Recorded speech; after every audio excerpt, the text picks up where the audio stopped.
Le dossier de licenciement était posé entre nous, blanc et insultant, tandis que le jeune cadre de 29 ans souriait avec arrogance devant son café frappé. Il pensait se débarrasser d'un poids mort, mais il ne réalisait pas qu'il venait de trancher l'artère numérique qui maintenait l'entreprise en vie. Je leur ai donné 15 minutes. C'est ici que l'histoire commence vraiment. Je m'appelle Olivier Martin, et à 49 ans, je pensais avoir vu assez de stupidité d'entreprise pour toute une vie. Après 16 ans à maintenir l'infrastructure numérique du groupe Valéry et 4 ans dans la Marine nationale avant cela, je pensais avoir mérité le droit de partir à la retraite avec dignité. J'avais tort. Le silence dans la salle de conférence était plus lourd que la pollution parisienne dehors. C'était un calme épais et étouffant, seulement rompu par le clic-clac rythmé du stylo de Thibaut de Varenne tapant contre la table en acajou poli. Il ne me regardait même pas. Il fixait les gratte-ciel de la Défense par la fenêtre, simulant un profond fardeau de dirigeant qu'il n'avait pas gagné et qu'il ne ressentait certainement pas. Alors, Olivier, dit enfin Thibaut en tournant son regard vers moi. Ses yeux étaient vides, vitrés par la confiance suprême de quelqu'un qui n'a jamais eu à s'inquiéter des factures médicales ou des dépassements d'honoraires. Nous pensons être à la croisée des chemins. Une divergence de trajectoire, si vous préférez. Je restais parfaitement immobile, mes mains croisées sur mes genoux, posées sur le tissu d'un pantalon acheté il y a 3 ans. Mon cœur tambourinait contre mes côtes, un rythme effréné que j'espérais invisible sur mon cou. Divergence de trajectoire. Le langage de bureau pour dire dehors. Je ne suis pas sûr de vous suivre, Thibaut, dis-je.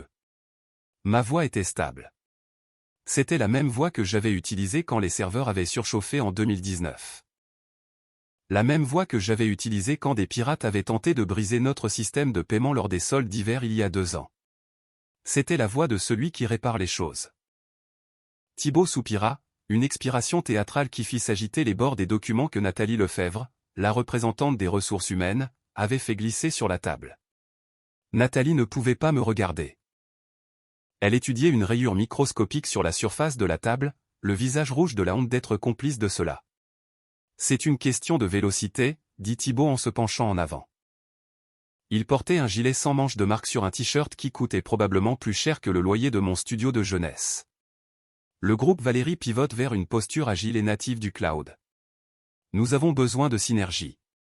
Nous avons besoin d'itération rapide.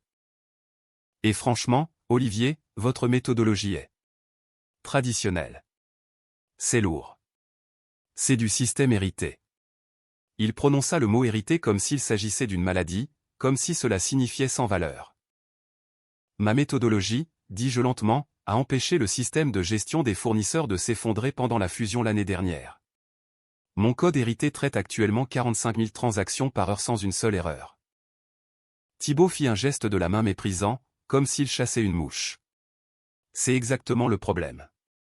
Vous êtes concentré sur la maintenance. Nous sommes concentrés sur la disruption. Nous avons besoin d'un regard neuf. Nous avons besoin de gens qui n'ont pas peur de casser des choses pour les rendre meilleures. Il fit signe à Nathalie. Elle leva enfin les yeux, le regard désolé, et poussa le dossier jusqu'à moi. Nous avons préparé un généreux forfait de transition, dit-elle d'une voix ténue. 3 mois d'indemnité, des services de reclassement et, bien sûr, le maintien de la mutuelle pendant cette période. Mon estomac se noua. La pièce sembla basculer. Il n'avait aucune idée du coût des traitements de Sandrine. Mon esprit ne s'arrêta pas à ma carrière. Il ne s'arrêta pas à ma fierté. Il alla droit vers ma femme. Sandrine était à son 8e mois de chimiothérapie, combattant un cancer du sein avec une détermination qui faisait passer mes 4 ans dans la marine pour une colonie de vacances. Ces traitements, les visites chez les spécialistes, les protocoles expérimentaux, tout était lié à la mutuelle de groupe de Valéry. La police d'assurance qui était actuellement révoquée par un gamin qui traitait l'infrastructure informatique comme un jeu vidéo. 3 mois, répétai-je. Je suis ici depuis 16 ans, Nathalie. C'est le plafond standard pour ce niveau de restructuration, coupa Thibaut en consultant son Apple Watch. Il s'ennuyait. Il s'ennuyait réellement pendant qu'il détruisait ma vie. Écoutez, Olivier, ne rendez pas les choses plus difficiles qu'elles ne doivent l'être. Signez les papiers, rendez votre badge et finissons. Nous avons besoin que le bureau soit libéré à 17 h pour les nouveaux développeurs juniors qui arrivent lundi. Il se leva, signalant que la réunion était terminée. Il attrapa son café glacé, la condensation laissant une trace sur la table juste à côté de la lettre de licenciement. Nous apprécions vos services, dit-il en me tournant le dos pour regarder son téléphone. Mais l'avenir n'attend personne. J'ai regardé son dos. J'ai regardé l'accord de rupture. Et puis un calme étrange m'a envahi. C'était la clarté froide d'un sous-officier de marine réalisant que la salle des machines est inondée et qu'il n'y a plus rien à faire à part sceller les compartiments. Je me suis levé. Je n'ai pas pris le stylo. J'ai fouillé dans ma poche, j'ai sorti mon badge de sécurité et je l'ai fait glisser sur la table. Il a tournoyé lentement, s'arrêtant parfaitement entre son café hors de prix et les documents juridiques. Vous avez environ 15 minutes, dis-je. Thibault s'arrêta. Il se retourna à moitié, un froncement de sourcils confus ridant son front. Pardon. 15 minutes, dis-je en lissant ma chemise. Jusqu'à ce que les roues se détachent. Peut-être moins. Est-ce une menace? Thibault ricana, un rire nerveux bouillonnant. Parce que je peux demander à la sécurité de vous escorter immédiatement. Je ne profère aucune menace, Thibault. J'énonce des faits. Je l'ai regardé droit dans les yeux. Bonne chance pour trouver ma documentation. Je suis sorti de cette salle de conférence, la lourde porte en chêne claquant derrière moi. La trahison n'était pas comme un coup de poignard dans le dos. C'était comme un diagnostic, froid, clinique et terminal. Le trajet de la salle de conférence à l'ascenseur m'a donné l'impression de marcher sous l'eau. Les néons bourdonnaient à une fréquence que j'avais mémorisée en 16 ans. Je suis passé devant la porte de la salle des serveurs. Ma salle des serveurs. Je connaissais le ronronnement de ces baies mieux que le son de ma propre respiration. Je savais quelle unité de refroidissement dans la baie numéro 3 avait une légère vibration. Je savais quel câble à fibre optique dans le faux plafond avait besoin d'un ajustement tous les 4 mois. Je suis passé devant les bureaux occupés par des gens que j'avais aidés. Il y avait Camille de la comptabilité. J'avais récupéré son disque dur planté à Noël dernier, sauvant des photos de famille qu'elle n'avait pas sauvegardées. Elle m'a fait un signe de la main en souriant. Elle ne savait pas encore. Il y avait Pierre-Yves de la logistique. J'avais écrit le script d'automatisation qui lui permettait de partir à 17h au lieu de 19h pour voir ses enfants jouer au foot. Il était au téléphone, riant. Je n'ai pas répondu à son geste. Je ne pouvais pas. Je suis monté dans l'ascenseur et j'ai appuyé sur le bouton du rez-de-chaussée. Alors que les portes glissaient, me coupant du 12e étage, le poids physique de la situation m'a frappé. Mes genoux ont légèrement fléchi et j'ai dû m'appuyer contre la rampe métallique. Sans emploi à 49 ans avec une femme luttant contre le cancer et une pension qui était à 4 ans d'être complète.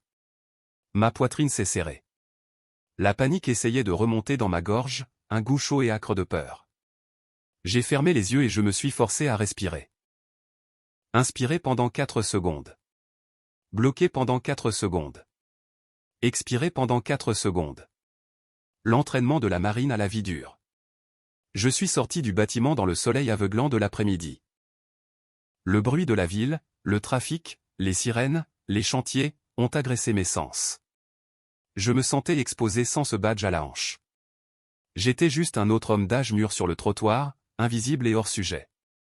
Je ne suis pas allé à ma voiture. Je ne pouvais pas rester dans les bouchons maintenant. Au lieu de cela, j'ai tourné à gauche et j'ai marché 2 pâtés de maison jusqu'au bar de Gégé. C'était un bistrot de quartier dans le meilleur sens du terme, sombre, sentant le vieux bois et la cire, un endroit où la musique n'était jamais trop forte et les boissons jamais coupées à l'eau. J'ai poussé la porte et l'obscurité a été un soulagement après l'éclat extérieur. Gérard était derrière le comptoir en train d'essuyer un verre. C'était un ancien de l'armée de terre, un homme dont le silence était plus lourd et plus réconfortant que la conversation de la plupart des gens. Il a jeté un coup d'œil à mon visage, ma peau pâle, le léger tremblement de ma main alors que je posais mon téléphone sur le bar, et il n'a pas demandé ce que je voulais.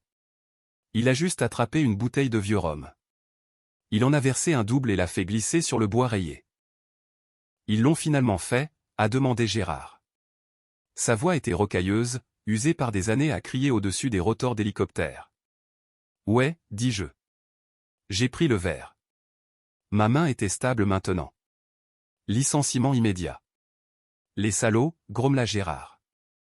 Combien de temps tu leur donnes? J'ai regardé ma montre.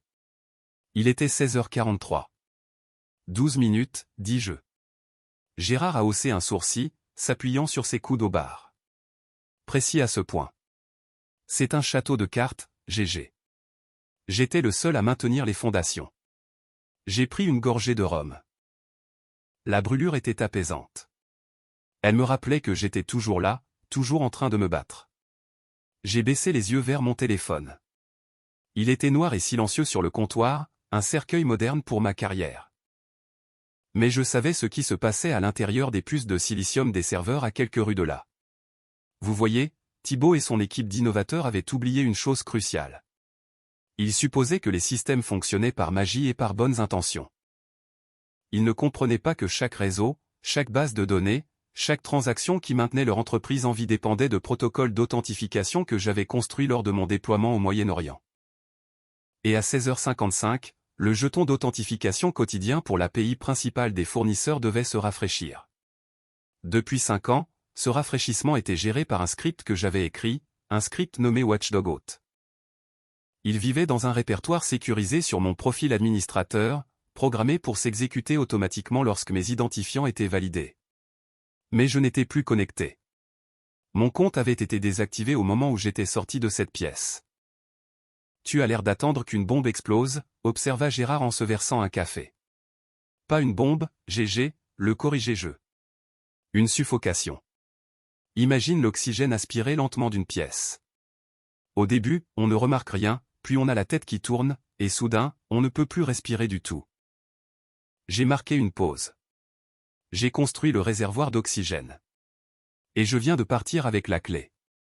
Pour comprendre pourquoi cela faisait si mal, il faut comprendre ce qu'était le groupe Valérie autrefois. Quand j'ai commencé en 2008, c'était une entreprise de logistique dirigée par des gens sérieux qui comprenaient que l'expédition de millions d'euros de fret nécessitait de la précision. Je n'écrivais pas seulement du code, je bâtissais le système nerveux numérique de l'entreprise. J'avais passé des nuits à dormir sur un lit de camp dans la salle des serveurs pendant la grande tempête de 2010.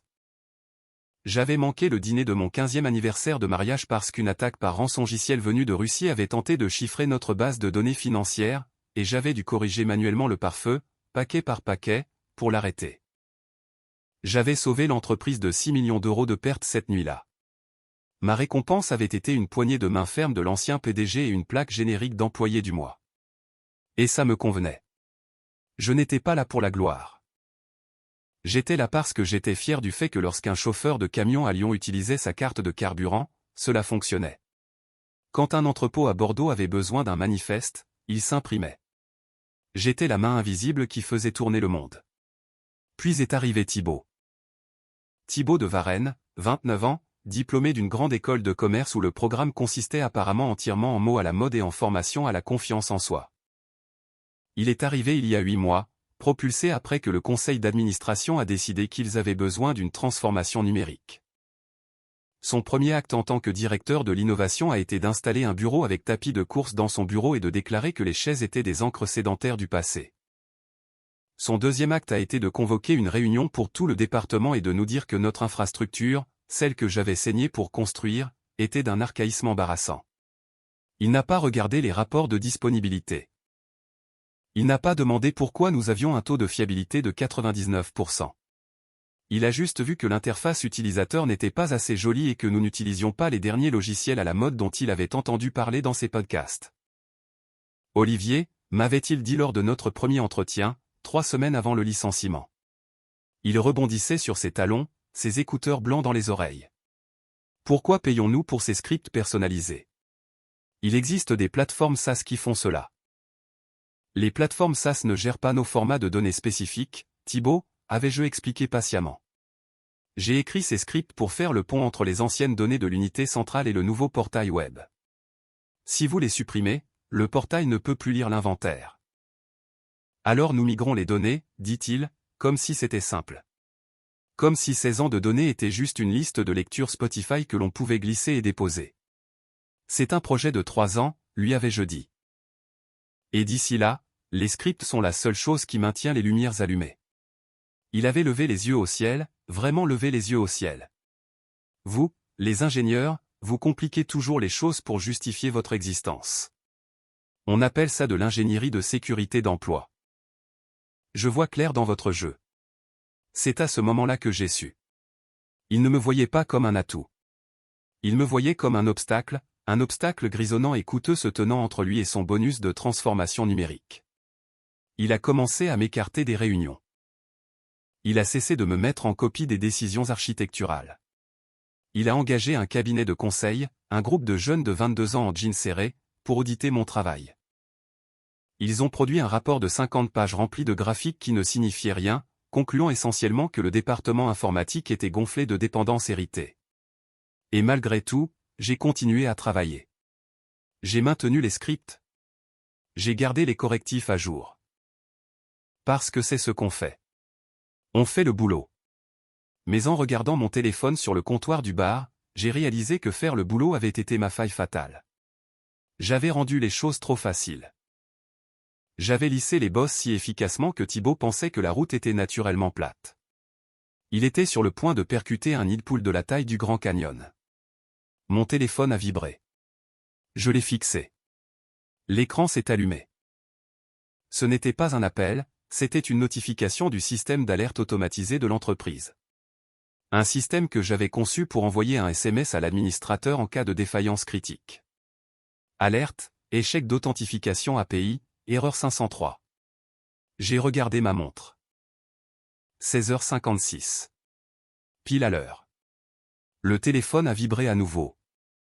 Alerte, passerelle fournisseur hors service, dégradation du service email. J'ai pris une autre gorgée de rhum. La vibration du téléphone contre le bois ressemblait à de la justice. Ça commence, dis-je à Gérard. Qu'est-ce qui commence? L'éducation de Thibaut de Varenne.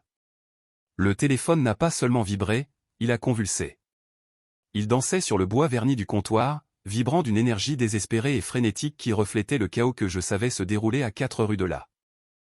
Je l'ai regardé pendant un long moment, l'écran éclairant le coin sombre du bar. Appel entrant, Nathalie Lefebvre.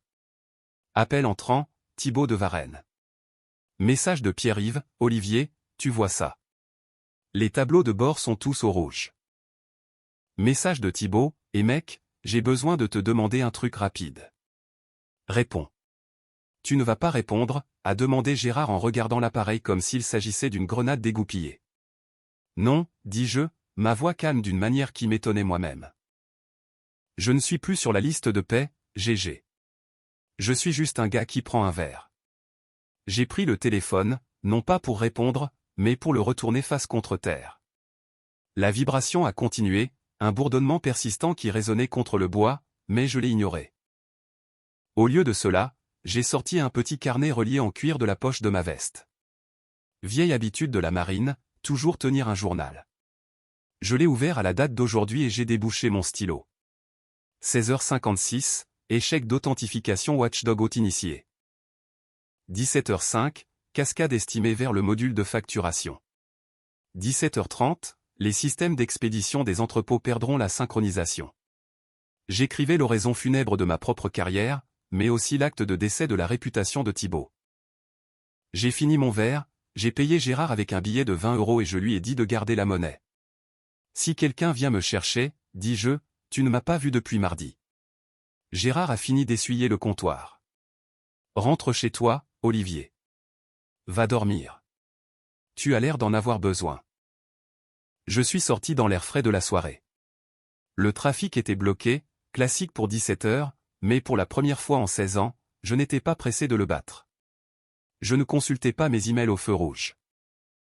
J'ai conduit ma Peugeot tranquillement, écoutant du vieux rock tandis que mon téléphone continuait de vibrer sur le siège passager comme un insecte piégé. Quand je suis arrivé à la maison, elle était calme. C'était un pavillon modeste de 3 chambres que Sandrine et moi avions acheté il y a 18 ans. Le prêt était presque remboursé, mais nous avions dû refinancer 2 fois pour couvrir les frais médicaux. Sandrine dormait sur le canapé, une couverture remontée jusqu'au menton. Les jours de chimio l'épuisaient complètement. J'ai embrassé son front doucement, et elle a bougé légèrement mais ne s'est pas réveillée. Ses cheveux repoussés par plaques, argentés et têtus. La vue de sa vulnérabilité, alors qu'elle se battait toujours, a serré ma poitrine avec quelque chose de plus féroce que la colère. Je suis allé dans mon bureau, une pièce remplie de pièces d'ordinateur de rechange et d'étagères garnies de manuels techniques, et je suis allé directement au coffre-fort ignifugé dans le placard. J'ai composé la combinaison. Le clic-clac familier. La lourde porte s'est ouverte. J'ai ignoré les passeports et les actes de naissance et j'ai sorti une épaisse enveloppe Kraft étiquetée contrat de travail et clause de propriété intellectuelle 2008.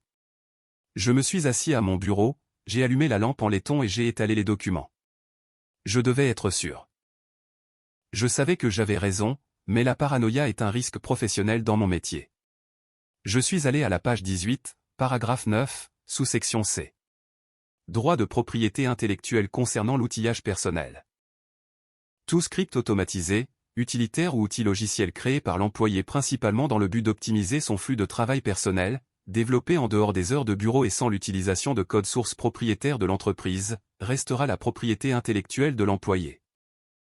L'entreprise se voit accorder une licence non exclusive et révocable d'utiliser les 10 outils uniquement pendant la durée de l'emploi actif de l'employé. J'ai tracé les mots avec mon doigt. Révocable. Pendant la durée de l'emploi actif. J'avais écrit cette clause moi-même. J'avais insisté dessus parce qu'au début de ma carrière, j'avais vu une entreprise revendiquer la propriété d'une application de calculatrice qu'un gars avait écrite sur sa pause déjeuner. Quand j'avais signé avec Valérie, l'ancien conseiller juridique, un homme décent nommé Henderson qui avait pris sa retraite il y a 3 ans, avait ri et dit « Vous prévoyez d'inventer le prochain Facebook, Olivier ?» Je protège juste ma boîte à outils, avais-je répondu. Tenez de bons registres, Olivier, m'avait-il dit. J'ai regardé la pile de disques durs externes sur mon étagère. J'avais les journaux de chaque heure passée à coder ces scripts. Des horodatages indiquant 2 heures du matin le samedi, 23 heures le dimanche. J'avais les preuves que tout avait été écrit sur mon ordinateur personnel en utilisant des bibliothèques open source. Je n'étais pas seulement un ex-employé. J'étais un propriétaire qui venait d'expulser un locataire pour non-paiement. Mon téléphone a émis une sonnerie différente, un SMS prioritaire. C'était de Camille, ma fille. Papa, la carte de mutuelle a été refusée à la pharmacie. Je ne peux pas avoir les médicaments de maman. Appelle-moi. Le calme s'est évaporé. La rage froide et dure est revenue, plus vive cette fois. Ils avaient déjà coupé les avantages. Cela ne faisait même pas 3 heures, et quelqu'un aux ressources humaines, probablement sur ordre de Thibault pour accélérer le départ, avait résilié la police immédiatement au lieu d'attendre la fin du mois. J'ai pris le téléphone. Je n'ai pas appelé Thibault. J'ai appelé la pharmacie. Mettez ça sur ma carte personnelle, Isabelle, ai-je dit à la pharmacienne qui nous connaissait par nos prénoms. Je réglerai l'assurance plus tard. Assurez-vous simplement quel est ce dont elle a besoin. C'est entendu, monsieur Martin. Tout va bien. Tout va bien se passer, ai-je menti. Juste un bug dans le système. Après avoir raccroché, j'ai regardé les messages qui s'accumulaient de chez Valérie. Il y en avait 47 maintenant. La panique était palpable à travers l'écran. Thibault, Olivier, décroche ce téléphone. Thibault, nous avons une situation. Thibault, ce n'est pas drôle, tout le système arrière est éteint. Thibault, sérieusement, décroche ou j'appelle le service juridique. Nathalie, Olivier, s'il te plaît rappelle-moi. Le conseil d'administration pose des questions. Pierre-Yves, mec, quoi que tu aies fait, il panique là-haut. J'ai souri, un sourire froid et sans joie. Appelez-les, ai-je chuchoté à la pièce vide. S'il vous plaît, appelez-les. Je n'ai pas bien dormi, mais pas parce que j'étais inquiet. J'étais sous tension. C'était l'adrénaline du combat, le même sentiment que j'avais avant les opérations d'abordage dans le golfe Persique. Je me suis réveillé à 6 heures du matin, j'ai fait une cafetière et je me suis assis sur ma terrasse. Le soleil se levait, peignant le ciel de rose et d'orange doux, un contraste frappant avec l'apocalypse numérique qui, je le savais, faisait rage dans la tour de verre de la Défense. Sandrine s'était réveillée tôt aussi. Elle m'a rejoint, enveloppée dans son peignoir préféré, celui avec des taches de café qu'elle refusait de jeter. Tu es debout tôt, dit-elle en s'installant dans la chaise à côté de moi. Je n'arrivais pas à dormir. Quelque chose s'est passé au travail hier. Ce n'était pas une question. Après 22 ans de mariage, elle pouvait lire mes humeurs comme les prévisions météo. Ils m'ont licencié, dis-je. Elle resta silencieuse un long moment, sirotant son café. La mutuelle. Je m'en occupe. À quel point ça va devenir grave. Je l'ai regardé, je l'ai vraiment regardé. La femme qui m'avait soutenu à travers 4 déploiements, 3 changements de poste, et maintenant ceci. La femme qui combattait le cancer avec plus de grâce que je n'en avais jamais montré en combattant les politiques d'entreprise. Ça va devenir très grave pour eux, dis-je. Mais nous allons bien. À 7 heures pile, mon téléphone a sonné. C'était un numéro que je ne reconnaissais pas, un code de la région parisienne. Probablement les avocats de l'entreprise. J'ai laissé sonner. À 7h15, il a sonné à nouveau. Même numéro. À 7h30, Thibaut a appelé. Sandrine a haussé un sourcil. Tu devrais répondre, dit-elle. On dirait que quelqu'un a besoin de toi. J'ai pris une gorgée de café noir et j'ai glissé pour répondre. Allô, Olivier. La voix de Thibaut était aiguë, dépouillée de tout son vernis de mec cool. J'entendais des cris en arrière-plan. J'entendais des téléphones sonner. Où diable étiez-vous? Je vous appelle depuis hier soir. Je suis au chômage, Thibaut, dis-je en m'adossant à ma chaise. Sandrine réprima un sourire. Je dormais. C'est ce que nous, les gens du système hérité, faisons quand on nous met au rebut. Arrêtez vos conneries, aboya Thibaut. Qu'est-ce que vous avez fait? Toute l'API fournisseur est hors service. L'entrepôt ne peut plus scanner les codes barres. La logistique est au point mort. Nous perdons 75 000 € par heure. Je n'ai rien fait, Thibaut. Ne me mentez pas. Ça fonctionnait très bien hier matin. Vous êtes parti, et 3 heures plus tard, tout s'est effondré. Vous avez planté une bombe logique. Je le sais. La sécurité épluche les journaux en ce moment même. Épluchez-les, dis-je calmement. Vérifiez-les minutieusement. Vous ne trouverez pas de bombe logique. Vous ne trouverez pas de virus. Vous ne trouverez pas une seule ligne de code malveillant. Alors pourquoi ça ne marche pas? Parce que le script Watchdog Auth a échoué à s'authentifier, dis-je. Il y eut un silence. Le quoi? Le script, Thibaut. Le script d'automatisation qui gère l'échange de jetons entre votre ancienne unité centrale et ce tout nouveau logiciel cloud que vous aimez tant. Il s'exécute chaque après-midi à 16h55. Il nécessite des identifiants d'utilisateurs valides pour s'exécuter. Alors réparez-le. Je ne peux pas. Les identifiants sont liés à mon compte utilisateur. Sandrine me regardait maintenant, un lent sourire s'étirant sur son visage. Elle commençait à comprendre.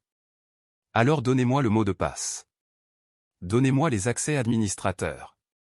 Je ne peux pas faire ça non plus, Thibaut. Mon compte a été désactivé. Par vous. Vous vous souvenez.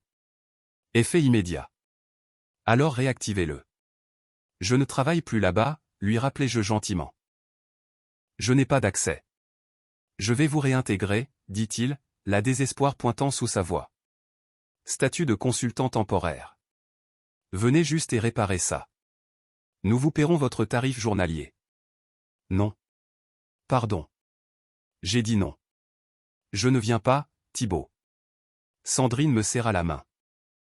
Elle comprenait exactement ce qui se passait. Écoutez-moi bien, la voix de Thibaut devint menaçante, mais sonnait plutôt comme celle d'un enfant capricieux. Si vous ne réparez pas ça, je vais vous poursuivre pour sabotage. Je vais vous poursuivre pour destruction de propriété d'entreprise. Je vais vous enterrer. Vous voulez parler de propriété? Je me suis levé, Sandrine me regardant avec une fierté évidente. Parlons de propriété. Ces scripts, ceux qui maintiennent votre entreprise en vie. Ce n'est pas la propriété de l'entreprise, Thibaut. C'est la mienne. Quoi? De quoi parlez-vous? Vous les avez écrits pendant que vous travailliez ici. Vérifiez mon contrat. 2008. Clause de propriété intellectuelle, section C. Les outils d'optimisation du flux de travail personnel créés sans code propriétaire restent la propriété de l'employé. J'ai écrit ces scripts sur mon temps personnel, sur mon propre matériel, pour réparer le désordre que vos prédécesseurs avaient laissé. J'en ai concédé la licence à Valérie pendant que j'étais employé. J'ai marqué une pause pour les faits. Vous m'avez licencié. La licence a expiré. Le logiciel n'est pas cassé, Thibaut. Il a été repris par son propriétaire. Silence. Un long et lourd silence. Vous bluffez, chuchota Théil. Demandez au service juridique, dis-je. Et Thibault. Vous avez mentionné la lourdeur du système hérité lors de la réunion de département. Ces scripts étaient cette lourdeur. Vous avez obtenu exactement ce que vous vouliez, vous êtes totalement allégé maintenant. Olivier, s'il vous plaît. Vous avez environ 2 heures avant que les vérifications d'intégrité des sauvegardes n'échouent, dis-je en consultant ma montre. Si elles échouent, la base de données se verrouille en mode lecture seule pour se protéger. Vous ne pourrez plus traiter un seul paiement. Comment je l'arrête? Vous ne pouvez pas, dis-je. Vous êtes le directeur de l'innovation. Innover. J'ai raccroché. Sandrine souriait de toutes ses dents. C'était magnifique. Ce n'est pas fini, dis-je. À midi, c'était aux informations. Nous étions assis dans notre salon en regardant la chaîne économique, le bandeau en bas de l'écran affichant Groupe Valérie en baisse de 23% après une panne de système. Le journaliste interviewait un analyste du secteur. Il semble s'agir d'un effondrement total de l'infrastructure arrière, disait l'analyste. Les camions sont bloqués au quai, incapables de décharger. Les commandes sont annulées. Valérie prétend qu'il s'agit d'un incident cybernétique, mais des sources internes disent que cela ressemble à une défaillance catastrophique des processus internes. Mon téléphone n'arrêtait pas de sonner. J'avais engagé un vieil ami de la marine spécialisé en droit du travail, et je lui avais transféré les lettres de mise en demeure qui arrivaient déjà. Olivier m'avait appelé mon avocat vers 14 heures. Ce contrat est blindé. Mais ils vont tenter une injonction d'urgence. L'action est en chute libre. Laissez-la tomber. Le conseil d'administration s'en mêle. J'entends dire qu'ils veulent négocier. C'est là que Nathalie a appelé. Olivier, s'il te plaît ne raccroche pas. Je t'écoute, Nathalie. Le conseil d'administration se réunit dans 1 heure. Ils veulent savoir si tu accepterais de participer à l'appel. En tant que quoi? En tant que consultant. Thibault a eu du mal à expliquer les détails techniques. Le président a demandé après toi spécifiquement. J'ai regardé Sandrine, qui suivait chaque mot. Elle a hoché la tête. Dis au président, dis-je, ma voix froide comme la glace, que mes honoraires de consultant sont de 5 000 € l'heure, avec un bloc minimum de 4 heures payées d'avance. Et je veux Thibault sur la ligne, silencieux, pour qu'il puisse apprendre quelque chose. Nathalie a halté. Olivier, je ne peux pas autoriser ça. Ne le fais pas alors, dis-je. Mais dis au conseil que la base de données se verrouille dans 90 minutes. Et une fois que c'est fait, le déverrouillage nécessite un effacement complet du système et une restauration à partir des bandes de sauvegarde. Cela prend 5 jours. Je vais leur dire. La notification de virement est arrivée à 15h47, 20 000 €, fonds d'urgence Groupe Valérie. Mon téléphone a sonné immédiatement. Monsieur Martin. C'était une voix grave et posée. C'est Hugo Rochefort, le président. Je suis là, monsieur Rochefort. Nous avons reçu vos conditions. Les fonds ont été transférés. Nous perdons actuellement environ 125 000 € toutes les 15 minutes. Réparez ça. Un instant, dis-je calmement. Je me connecte au portail d'administration à distance. Ou je le ferai, si mes identifiants n'avaient pas été révoqués. Je les ai réactivés il y a 5 minutes, coupa la voix de Thibault, criarde et défensive. Il a les accès. Il fait juste traîner les choses. Merci, Thibault, dis-je en tapant mes identifiants. Le système les a acceptés. Je suis dedans. Alors réparez-le, a crié Thibault. Je regarde les journaux du système, dis-je. Il semble que vous ayez tenté de forcer un contournement manuel il y a environ 4 heures. Est-ce exact? Silence. Monsieur de Varenne, la voix de Rochefort était dangereuse. Avez-vous tenté un contournement? Nous essayons de rétablir le service, bégaya Thibault. Le code hérité d'Olivier bloquait tout. Vous avez corrompu la table d'indexation, dis-je en poursuivant mon analyse. Si le système s'était verrouillé comme prévu, cette corruption serait devenue permanente. Vous auriez perdu 16 ans d'historique de transactions. Ce n'est pas un bug logiciel, monsieur Rochefort. C'est une négligence grave. C'est un mensonge, a hurlé Thibault. Pouvez-vous rétablir les opérations, a demandé Rochefort. Oui, dis-je. J'exécute le script Watchdog Auth manuellement. Je répare également la corruption d'index. J'ai appuyé sur Entrée. Authentification. Succès. Jeton rafraîchi. Réparation d'index terminée. On le voit, a dit quelqu'un. Les commandes sont en cours de traitement. La file d'attente se vide. Vous voyez, a dit Thibault désespérément. C'était une réparation simple. Il aurait pu le faire hier. Tais-toi, Thibault, a dit Rochefort avec finalité. Monsieur Martin, vous avez mentionné une documentation. Monsieur de Varenne prétend qu'aucune n'existait. Je viens de vous envoyer par courriel un manuel d'exploitation de 250 pages que j'ai écrit. J'ai également inclus le courriel de Thibault ordonnant sa suppression parce que la documentation statique est une béquille. Le silence était assourdissant.